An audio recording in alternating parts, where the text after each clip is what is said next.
आगे बढ़ने से पहले जिन्होंने चैनल को सब्सक्राइब नहीं किया है वो कर ले ताकि कहानी की पहली अपडेट आपको मिल सके। अब आगे की कहानी सुने। बेइंतहा सफर इश्क का साथ। असाधारण धन, वैभव, शक्ति का मिला हुआ समरूप था दीवान लिमिटेड, जिसने कभी टेक्सटाइल व्यवसाय से सूरत में शुरुआत की थी और आज कितने ही बड़े बड़े उद्योगों में उसके शेयर मौजूद थे।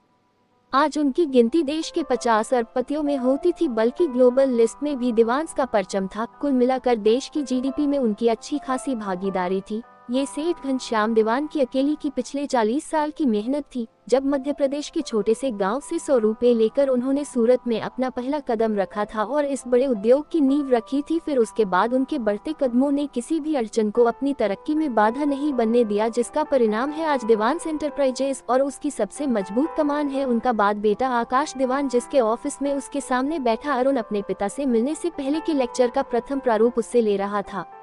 आकाश उसे बता रहा था कि बिजनेस से लेकर हर जगह उनकी क्या स्थिति है और उस स्थिति से जरा भी छेड़छाड़ उनके पिता कभी बर्दाश्त नहीं करेंगे, इसलिए वह क्या चाहता है इससे उनका कोई लेना देना नहीं है। बिजनेस की क्या डिमांड है वही उसे करना है।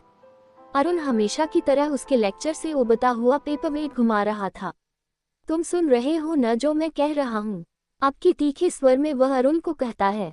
हाँ सुन रहा हूँ, जबकि अरुण बेहद शांत भाव से हामी भरता है, जबकि उसके रवैये से आकाश में गुस्सा भर रहा था। तभी नॉक करके एक सेवक हाथ में ट्रे लिए वहां प्रवेश करता है। वह बेहद शालीनता से झुकता हुआ उनके बीच चाय का कप रखने लगता है।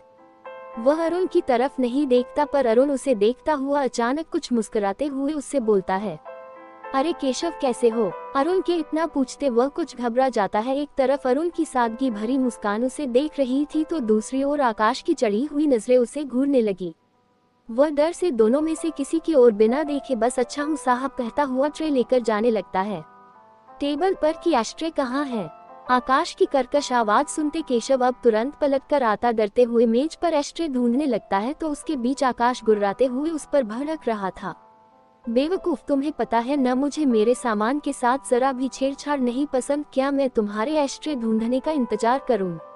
आकाश अपने हाथ में पकड़ी सिगरेट की आखिरी जली बड को उसकी ओर लहराता हुआ चीख रहा था, जिससे वह अब एस्ट्रे ढूंढना छोड़कर जल्दी से अपनी हथेली उसके सामने फैला देता है, जिसमें आकाश उस आखिरी सुलगी बड को फेंकता हुआ उसे हटकाता है। Get out you idiot! Keshav sir झुकाए उस गर्म बड को मुट्ठी में भींचे चुपचाप चला जाता है। तब से ये सब देखते अरुण का चेहरा अब गुस्से से भर आया था। वह जानता था उसका भाई अपने पिता की परछाई ही है और उससे इससे ज्यादा कुछ की उम्मीद भी नहीं की जा सकती थी, लेकिन इतना सब होने पर अब आकाश के चेहरे पर एक शांत मुस्कान खेल रही थी, जबकि अरुण का चेहरा सख्त हो चला था। तो अब मेरे ख्याल से तुम समझ चुके होगे कि तुम्हें अब किस तरीके से ऑफिस में काम करना है। अरुण आकाश की बात का कोई जवाब न देकर अब इधर उधर देखने लगता है। इससे आकाश फिर आगे कहता है, माय डियर ब्रदर, अगर ककून से रेशम चाहिए तो उस पर दया नहीं की जाती बल्कि उसे खौलते पानी में डाल दिया जाता है। अपनी इस दया को अपने लिए बचा कर रखो। अगर बिजनेस में जरा भी ऊंच नीच हुआ तो डैड के कहर से बचने में ये तुम्हारे काम आएगी। आकाश की तीखी नजर को अब घूरते हुए अरुण कहता है, वैसे भी ये शब्द आपके लिए बने भी नहीं है, so can I leave now? कहता हुआ अरुण उठकर बाहर निकल जाता है, ये देखे बिना कि आकाश उसे खा जाने वाली नजर से घूर रहा था।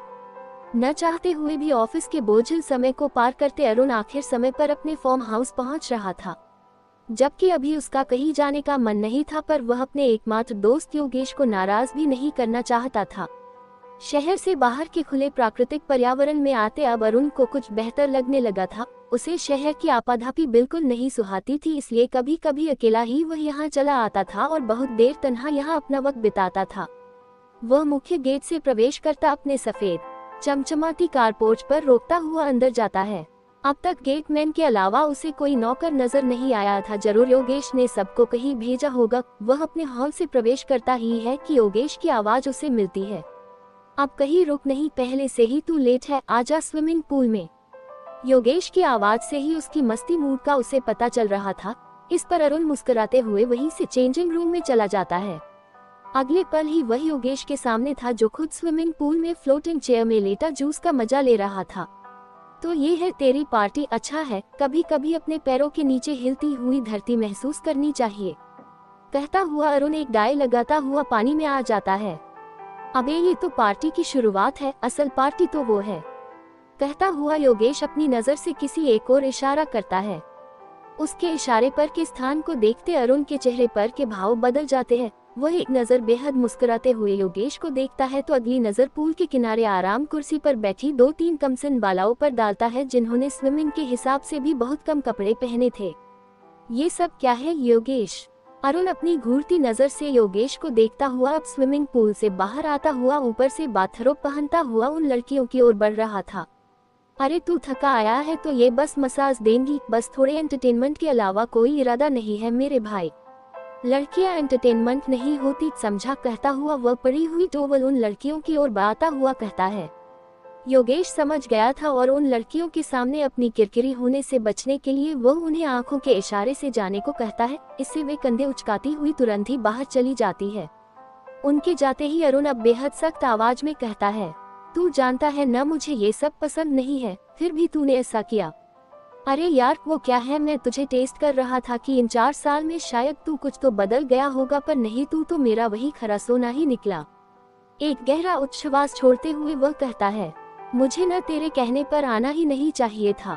अरे अरे रुक न, अब वो चली गई न तो मुझसे क्या नाराजगी है, अब आ भी यार। अरुण एक पल रुककर योगेश को घूरता है, फिर आखिर उसकी बात मानता हुआ फिर से पूल में उतर जाता है। अब दोनों दोस्त साथ में तैर रहे थे। पानी की तरावट कुछ देर में ही अरुण का गुस्सा छू कर देती है और वह अगले ही पल साथ में पानी के अंदर कौन ज्यादा देर रहेगा इसका कंपटीशन करने लगते हैं। कुछ इस तरह से मस्ती करते अब किनारे पर आधे पानी में डूबे हुए साथ में मुस्कुरा रहे थे। क्या अरुण को अपने मन की मंजिल मिलेगी या करना होगा उसे समझौता? आगे की कहानी जानने के लिए चैनल कर सब्सक्राइब करें, लाइक करें और अपने मित्रों से साझा करना बिल्कुल न भूले। धन्यवाद।